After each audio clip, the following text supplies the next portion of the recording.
Welcome to my channel. అందరూ ఎలా ఉన్నారండి? అందరూ బాగుండారని కోరుకుంటున్నాను. అలాగే నేను కూడా బాగున్నానండి. ఈరోజు వీడియో ఏంటంటే కార్తీక మాసంలో సముద్ర స్నానాలు ఎందుకు ఆచరించాలి, అలాగే మట్టి ప్రమిదలలోనే దీపారాధన ఎందుకు చేయాలి, మరియు దీపావళి రోజున లక్ష్మీ పూజను ఎందుకు ఆచరించాలి. దీప జ్యోతిని పరబ్రహ్మ స్వరూపంగాను, మనోవికాసానికి మరియు ఆనందానికి, నవ్వులకు, సజ్జనత్వానికి, సద్గుణ సంపత్తికి నిదర్శనంగా భావిస్తారు. మహిళామణులంతా ఆశ్వయుజ బహుళ చతుర్దశి నుండి కార్తీక మాసమంతా సంధ్యా సమయంలో మట్టి ప్రమిదలలోనే దీపాలను వెలిగిస్తారు. చివరకు ఈ దీపాలను ముత్తైదువులు కార్తీక పౌర్ణమికి సముద్ర స్నానాలను ఆచరించి జీవ నదులలోనే వదులుతారు. ఇవి సౌభాగ్యానికి, సౌశీల్యానికి, సౌజన్యానికి ప్రతీకలుగా భావిస్తారు. అలాగే ఈ దీపావళి శరదృతువులో రావటం విశేషం. మనోనిశ్చలతకు, సుఖశాంతులకు మనకు మంచి కాలం ఇది. దీపాల పండుగ అయిన దీపావళి రోజున మహాలక్ష్మి పూజను జరుపుకోవడానికి ఓ విశిష్టత ఉంది. పూర్వము దూర్వాస మహర్షి ఒకమారు దేవేంద్రుని ఆతిథ్యానికి సంతసించి ఒక మహిమాన్వితమైన హారాన్ని ప్రసాదించాడు. ఇంద్రుడు దానిని తిరస్కార భావముతో తన వద్దనున్న ఐరావతమను ఏనుగును మెడలో వేస్తాడు. అది ఆ హారాన్ని కాలితో తొక్కి వేస్తుంది. అది సూచిన దుర్వాసుడు ఆగ్రహము చెంది దేవేంద్రుని శపిస్తాడు. దాని ఫలితంగా దేవేంద్రుడు రాజ్యమును కోల్పోతాడు. అలాగే సర్వ సంపదలను పోగొట్టుకొని దిక్కుతోచని స్థితిలో శ్రీహరిని ప్రార్థిస్తారు. ఈ పరిస్థితిని గమనించిన శ్రీ మహావిష్ణువు దేవేంద్రుని ఒక జ్యోతిని వెలిగించి దానిని శ్రీ మహాలక్ష్మి స్వరూపంగా తలిచి పూజించమని సూచిస్తాడు. దానికి తృప్తి చెందిన లక్ష్మీదేవి అనుగ్రహంతో తిరిగి త్రిలోకాధిపత్యాన్ని, సర్వసంపదలను పొందాడని పురాణాలు చెబుతున్నాయి. ఆ సమయంలో శ్రీ మహావిష్ణువు చెంతనే ఉండే మహాలక్ష్మీదేవిని ఇంద్రుడు ఇలా ప్రశ్నిస్తాడు. తల్లి, నీవు కేవలం శ్రీహరి వద్దనే ఉండటం న్యాయమా? నీ భక్తులను కరుణించవా అని అడుగుతాడు. దీనికి ఆ మాత సమాధానమిస్తూ, త్రిలోకాధిపతి నన్ను త్రికరణ శుద్ధిగా ఆరాధించే భక్తులకు వారి వారి అభిష్టాలకు అనుగుణంగా, మహర్షులకు మోక్షలక్ష్మి రూపంగా, విజయాన్ని కోరే వారికి విజయలక్ష్మిగా, విద్యార్థులకు నన్ను ఆరాధిస్తే విద్యాలక్ష్మిగా, ఐశ్వర్యాన్ని కోరి ఆరాధించే వారికి ధనలక్ష్మిగా, వారి సమస్త కోరికలను నెరవేర్చే వరలక్ష్మీదేవిగా నేను ప్రసన్నురాలవుతానని అమ్మ సమాధానమిచ్చింది. అందుచేత దీపావళి రోజున మహాలక్ష్మిని పూజించే వారికి సర్వ సంపదలు చేకూరుతాయని విశ్వాసం. కార్తీక మాసంలో నదీ స్నానం ఎందుకు చేయాలి? మనకి నదీ స్నానం అనగానే గుర్తుకు వచ్చేది కార్తీక మాసం. సూర్యుడు ఉదయించకముందే నక్షత్రాలు ఇంకా కనిపిస్తుండగానే కార్తీక మాసంలో భూమి నుంచి వెలువడిన జలాలలో స్నానం చేయాలనేది పెద్దల నియమం. సహజంగానే కార్తీక మాసం అంటే చలి పుంజుకునే సమయం. ఆ మాసాన్ని ఆధ్యాత్మిక భావనలను పెంపొందించుకోవడంతో పాటు చలితో కృంగిపోయే శరీరాన్ని మనము గట్టిగా పరుచుకొని, అంటే దృఢపరుచుకొని నియమాలను రూపొందించుకోవాలన్నమాట. అలాగే కార్తీక మాసంలో ఉదయాన్నే నిద్ర లేవడం అనే సూత్రాన్ని కూడా మనం పాటించాలి. మరియు బాధతో స్నానం, అసలు బాధంతా స్నానంతోనే ఉంటుంది. వేడినీళ్లతో స్నానం చేయవచ్చు, కానీ శరీరం తన సహజ స్థితి నుంచి దూరం అవుతుంది. బాహ్య వాతావరణానికి అనుగుణంగా తనని తాను మలుచుకునే అవకాశాన్ని దానికి దూరం చేసిన వారవుతాం. ఇక నిలువ ఉంచిన నీరైతే చల్లబడిపోయి ఉంటుంది. భూగర్భం నుంచి లభించే నీరు మాత్రం శరీరాన్ని వెచ్చగా సేద తీర్చేలా, ఉదయం వేళ బద్ధకాన్ని వదిలించేలా ఉంటుంది. కార్తీక మాసంలో నదీ స్నానాలకు కూడా కొన్ని కారణాలు కనిపించకుండా ఉండవు. అదేంటంటే, మన దేశంలో కురిసే వర్షాలలో 3 వంతులు పైగా నైరుతి ఋతుపవనాల వల్లే ఏర్పడతాయి. వీటి ప్రభావము అక్టోబరు తొలి నాటి వరకు, అంటే సుమారుగా ఆశ్వయుజ మాసం వరకు ఉంటుంది. వరద నీటితో పోటెత్తిన నదులన్నీ కార్తీక మాసానికి తమ ఉధృతిని తగ్గించుకుంటాయి. నదులలో పాటుగా కొట్టుకువచ్చిన చెత్తా చెదారమంతా అడుగు భాగానికి చేరుకొని పైన ఉండే నీరు కాస్త తేటగా మారుతుంది. నదీ స్నానం చేయడానికి ఇంతకంటే గొప్ప సమయం ఇంకేముంటుంది? రాళ్ళని, వృక్షాలని రాసుకుంటే సాగే నదులు ఆయా ఖనిజాలని, మూలికలను తమలో కలుపుకొని సాగిపోతాయి. అంటే నదీ జలాలలో ఉండే ఔషధ గుణాలు కూడా ఈ సమయంలో అధికంగా ఉంటాయి. ఇక జ్యోతిష శాస్త్ర రీత్యా నీటి మీద, మానవుల మనసు మీద చంద్రుని ప్రభావం అధికంగా ఉంటుంది. అలాంటి చంద్రుడు ఈ మాసంలో చాలా శక్తివంతంగా ఉంటాడట. అందుకే ఈ మాసానికి కౌముది మాసమని పేరు వచ్చింది. అలాంటి చంద్రకిరణాలతో ఔషధులతో రాత్రంతా తడిసిన నదులలో ఉదయాన్నే స్నానం చేయడం వల్ల ఆరోగ్యం స్థిరంగా ఉంటుంది. అలాగే మన పెద్దలు నదులకు గొప్ప స్థానాన్ని అందించారు. వాటిని దేవతలుగా భావించి కొలిచారు.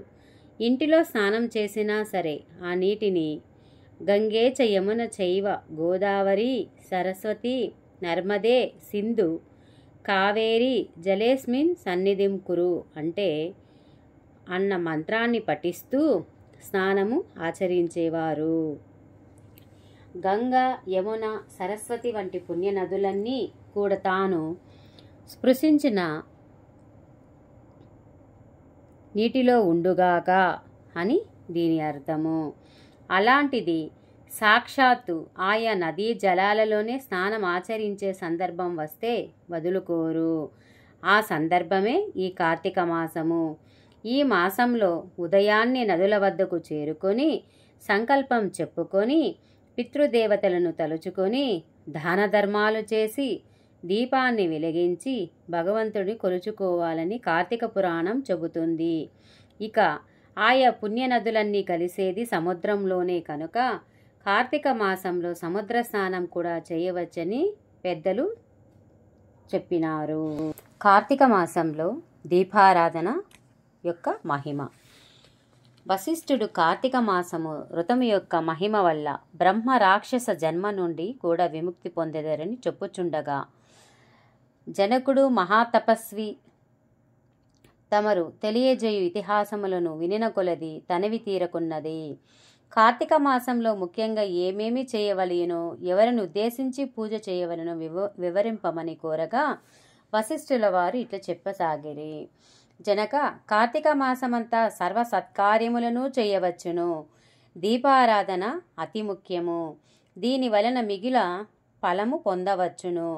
శివకేశవులు ప్రీత్యర్థములు శివాలయము గాని విష్ణు ఆలయములనందు గాని దీపారాధన చేయవచ్చును. సూర్యాస్తమయమునందు గాని దీపముంచిన వారు సర్వపాపములను పోగొట్టుకొని వైకుంఠ ప్రాప్తి పొందుదురు.